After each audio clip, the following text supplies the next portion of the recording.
Hari Om, Bhagavad Gita, chapter 14, verse 17. Gunatraya Vibhaga Yoga. In the last verse, Bhagwan Krishna said, the fruit of good action is said to be sattvic and pure. Fruit of rajas, that is passion, is pain. And the fruit of tamas, that is dullness, is ignorance. This is what Bhagwan Krishna said in verse 16. Now verse 17.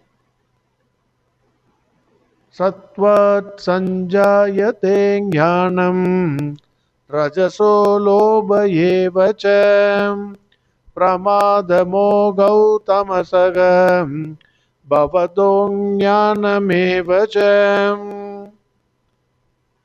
Bhagwan Krishna gives the psychological effect of the gunas on the mind in this verse.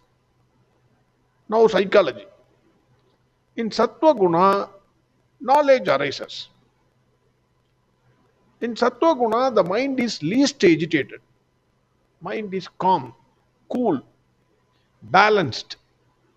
A calm mind, a cool mind, and a balanced mind can always understand things clearly, see things clearly, and the knowledge is clearly visible in that mind intellect equipment. Already we have seen intelligence is nothing but pure consciousness reflected in the mind intellect equipment. If the mind intellect equipment is pure and not shaky, then the consciousness in that mind intellect equipment shines with brilliance. Hence, the result of sattva guna is knowledge. Knowledge dawns only in a quiet mind. Clarity in thinking is there.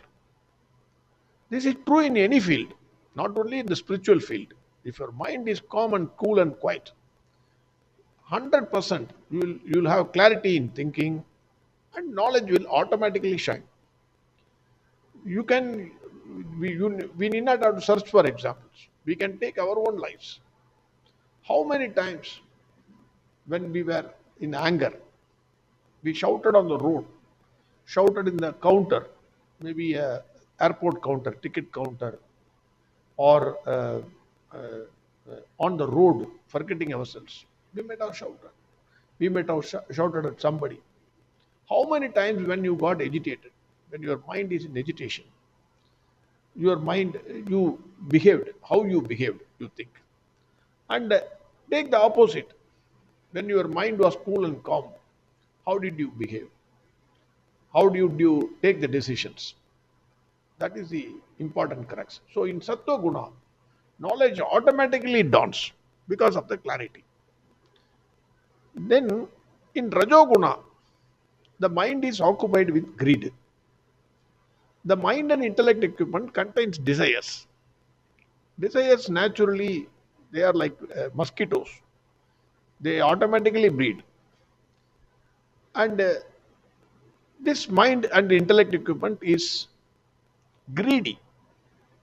It seeks everything for itself. We have seen that. Selfish fellow wants more and more for himself. Wants to acquire, possess and enjoy to the exclusion of the world. Even if Bhagwan Krishna appears before us today, let us assume you are daily one sloga you are reading, I am fully satisfied. Bhagwan appears before me, let us say, before me, and says, I want to bless you. Now I understand how much trouble you have undergone in your life. Sorry, I kept you waiting for such a long time. Now I want to give you. So take a piece of paper, maybe a A6 legal size paper, and then write the number, how much money you want. Immediately I will ask Mahalakshmi to bless you with that. Suppose, assuming that Bhagwan is happy with me and he says, I think whoever it is, we will be adding the zeros after number 1 till death. We will put 1, 0, 0, 0, 0, 0, 0, 10 lakhs, 1 crore, 10 crores, 100 crores. Then it goes on. You write, going on writing till death. By that time, Bhagwan Krishna will happily disappear. So that means what? It is unlimited. It is a fact of life. No one knows how much money he wants or what are the things he wants to carry on his life. Even if he is sure, he will go to one financial consultant who will demolish all his happiness by saying, "Sir, you have not taken inflation into account." Finish. So that is the type Rajoguna. So Rajoguna breeds greediness in the mind. Then Tamoguna, apathy, delusion, and ignorance. This arises in the mind of a Tamoguna person. In this case, mind and intellect is covered with so much of dust. It is completely darkened.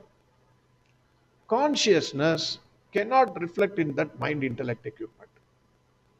So much of dust. The mirror is full of dust. How it can, how the sun's rays can reflect in that mirror. Mind is dull. The light of consciousness, it has no effect on him.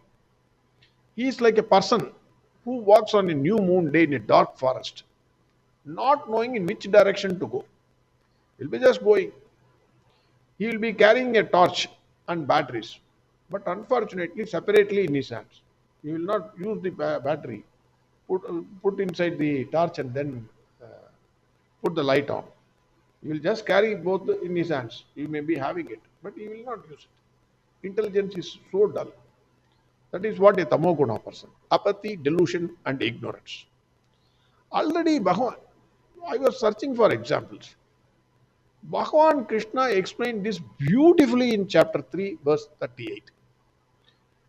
Dhumena vriyate bhagnihi yada darsho malena cham yadolbena vruto garbhagam tada dene damavrutam. Wonderfully he has explained it.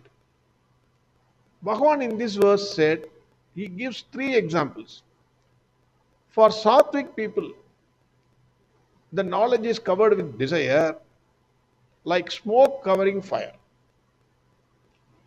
There cannot be a smoke without fire. This we all know. If you do some yaga, regya, small yaga, regya, or oven, in the oven in your home, then that it will be covered with the smoke. Very little effort is necessary to remove the smoke. Like blowing, just if you say, then it will go off. Or use a small fan made of palm leaves. Just the Pandit will bring and then he will this way and that way. Twice if you do, the smoke will go.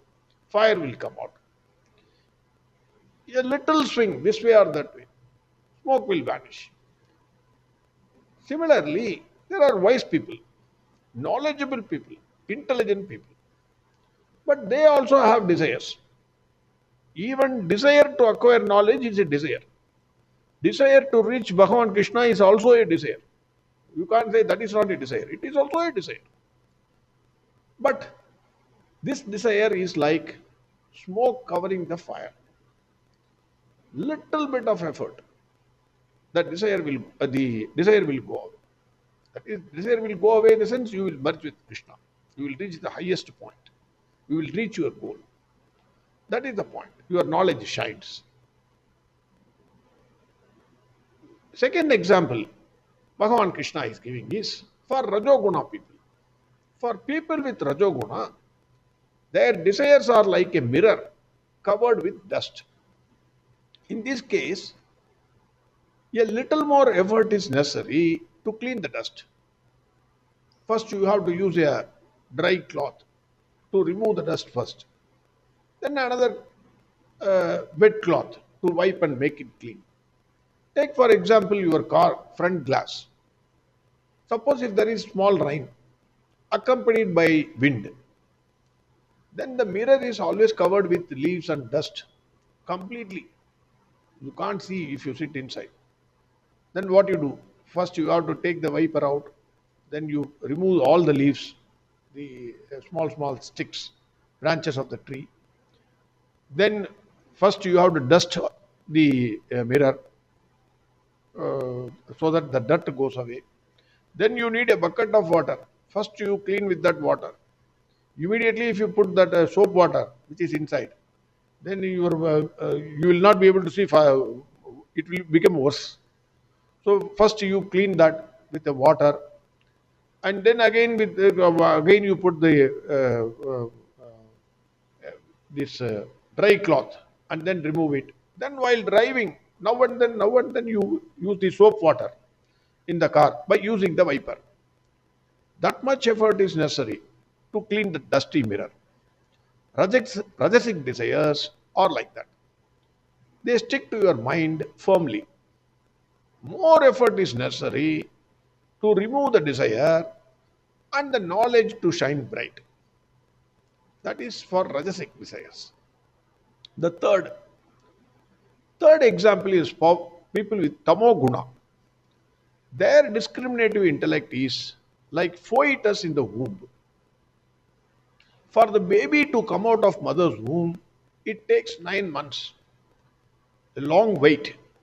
The mother undergoes tremendous difficulties and pain. It cannot be explained. Only the mother will know. It, Similarly, to remove tamas, one has to undergo the pain and wait for a long time for the knowledge to shine. So there is a famous story which explains how a person in Sattva Guna can easily fall a prey to Rajo Guna and Tamo Guna. Small story, everybody may be knowing this. There was a sannyasi. He was living alone. People used to visit him regularly and get his blessings. He was living in a village or in Himalayas, any place. They used to ask Guruji, what do you want? I want to give you apples. You tell me what you want, I will give you. Because he is a sannyasi. He used to say, nothing I want. I am absolutely nothing. Daily he used to practice meditation. He was in Sattva Guna. So practice meditation to reach the highest point, to reach the goal. Unfortunately, in his hut, rats started coming. The rats used to eat the food which he gets by way of alms. Many a times he used to go to bed without food. Hunger is a worst disease. Bhagwan Krishna governs the entire world of beings by hunger. If there is no hunger, then there is no world. So he also suffered this disease of hunger. Next time when people came, he said, I don't want anything. But this rat nuisance is uh, intolerable. So one person said, Guruji, don't worry. I have a good cat. Which will take care of the rats. Then the cat came in, and immediately it started developing a family for itself. 2, 3 cats already. And the rat disturbance has gone. But now whenever he wants to eat food, the cats started crying. So he wanted milk. Somebody said, I will give you a cow. Then he got a cow. Then what happened was he has to milk the cow daily to give milk to the cats. Then somebody said, Guruji, why you are doing this? Why don't you marry a girl from that Gopiga? Because she can milk the cow. So he married. He got children. To maintain the family, he brought a small house. Then sons got married. He needed a bigger house. Then he appointed securities at the gate with the CCTV. Later on, slowly, he became the king of the country. Then there were border disputes with the other countries. Then he started fighting. Then he became a great king. After becoming a great king, he could not sleep because uh, he was always under with a fear. He was thinking, which king will wage war against me? And at what point in time the second in command will kill me and take my position as king? These worries were haunting him, so he thought he was not able to sleep. So he went and told his friend. His friend suggested, no, don't worry, have 30 ml of whiskey daily.